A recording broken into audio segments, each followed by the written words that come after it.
एक समय की बात है, एक किसान था जो कुंदनपुर नामक गांव में रहता था। उसकी उम्र हो चुकी थी, जिसके कारण उससे खेती का काम नहीं होता था।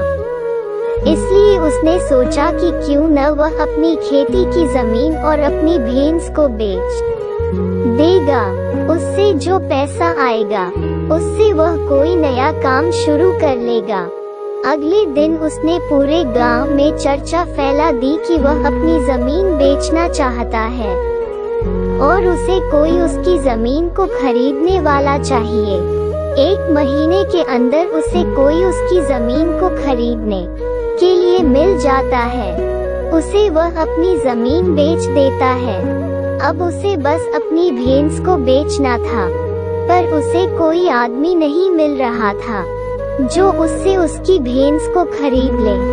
किसान ने बहुत कोशिश की, अपनी भैंस को बेचने की, पर वह नहीं बेच पाया।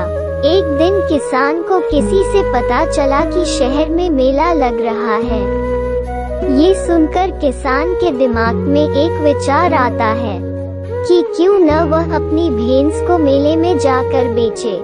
अगले दिन वह मेले में अपनी भैंस को बेचने के लिए गया। रास्ते में उसका सामना एक डाकू से होता है। वह डाकू उसे कहता है, अपनी भैंस को मेरे हवाले कर दे, वरना मैं इस लाठी से तुम्हारा सर फोड़ दूंगा। ये सुनकर किसान डर गया और उसने अपनी भैंस डाकू के हवाले कर दी।